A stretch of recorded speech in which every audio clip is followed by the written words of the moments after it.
de le servir. La Bible dit, dans Éphésiens chapitre 4, à partir du verset 11, il a choisi d'autres comme pasteurs, d'autres apôtres, prophètes, évangélistes, docteurs et chantres, diacres, tout ce que vous connaissez concernant le service de Dieu. Amen. Ça, c'est pas noté, mais par l'esprit, nous pouvons découvrir tout ça.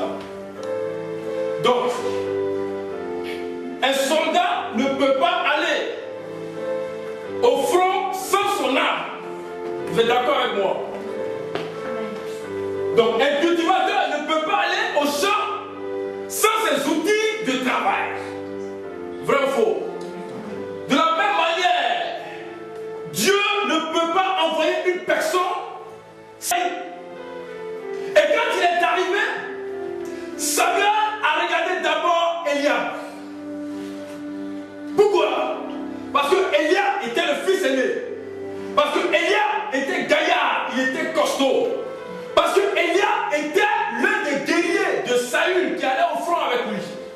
Donc quand il a vu Eliab, il s'est dit, certainement c'est celui-là que Dieu veut oindre. C'est à cause de celui-là que Dieu m'a envoyé dans la maison d'Isaïe. Alors Dieu dit à Samuel, je ne vois pas comme les gens regardent. Ce que l'homme considère, moi Dieu je ne considère pas. Mais c'est ce que l'homme rejette que moi Dieu je considère.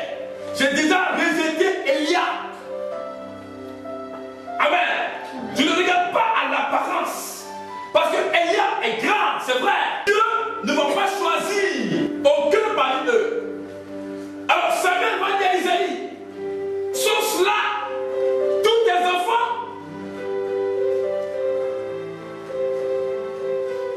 Est-ce que tu les as tous réunis? Parce que Dieu me dit qu'il n'y a pas son choix parmi tous ceux qui sont présents. Alors Isaïe dit, il y a le plus jeune. Dis avec moi le plus jeune. Il fait paître les brebis. Il est dans la brousse. Il est dans la forêt. Alors Samuel dit, allez me le chercher. Amen. Vous voyez, ça c'est quelqu'un qui est méprisé. Quelqu'un qui est rejeté.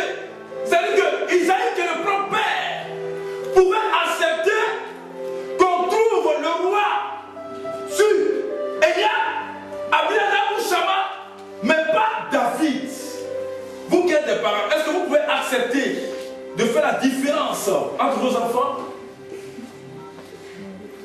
Vous aimez tous vos enfants. Amen. Donc, Isaïe se disait que David n'est pas bien pour être roi. David ne doit pas être roi. Il n'a pas les caractéristiques d'un roi. C'est un vaurien. Il est méprisé. De la même manière, donc Isaïe a eu cette pensée de son fils David, cette qualification. Des gens aujourd'hui te regardent. Et dans un domaine bien précis. Cela peut être ton ministère. Ils disent non, celle-là n'est pas appelée au ministère. Il n'est pas appelé pour être centre. Il n'est pas appelé pour prêcher, il n'est pas prédicateur. On ne reconnaît pas son don. On ne reconnaît pas son appel. Il ne pourra pas aller loin. Il ne pourra pas avancer. Parce qu'il n'a pas le don de Dieu. Parce qu'il n'a pas les caractéristiques que Dieu veut. Ça c'est la parole des sommes. Mais Dieu voyait en David l'homme selon son cœur. Dieu voyait en David un héros, celui qui pourra faire tomber après Goliath. Amen. Et Dieu dit, c'est lui David. Où est-le? C'est lui que j'ai choisi. Est-ce que vous me comprenez? Et quand nous lisons 1 Samuel chapitre 16 à partir du verset 1, nous voyons quelque chose. C'est que Dieu va dire à Samuel, prends ta corde. Dis avec moi, prends ta corde. Prends ta corde. Quand vous lisez 1 Samuel chapitre 10, la Bible dit que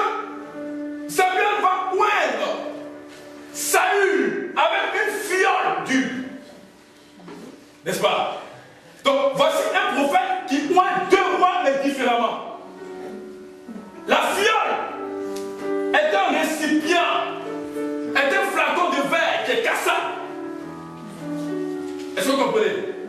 Donc ce qui voulait dire que la royauté de Saül ne venait pas de Dieu, mais il était aimé par les hommes.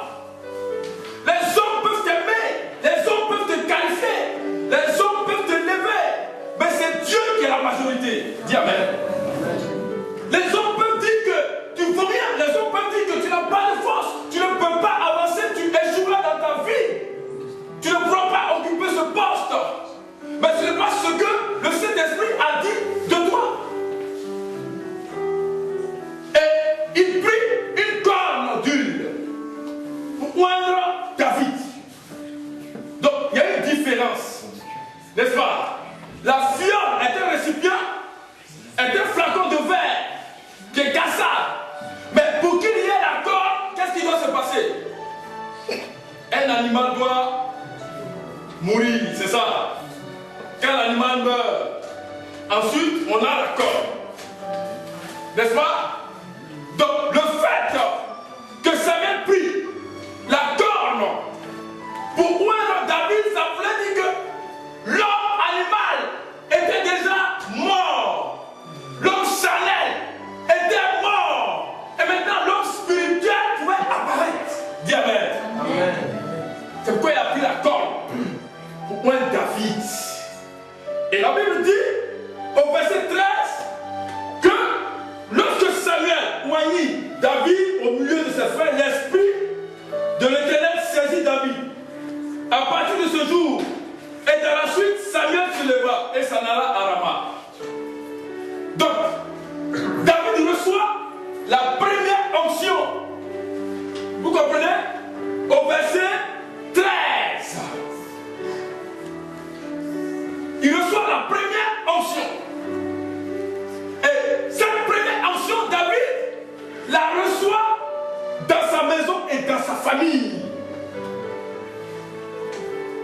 Est-ce que vous comprenez? Pourquoi?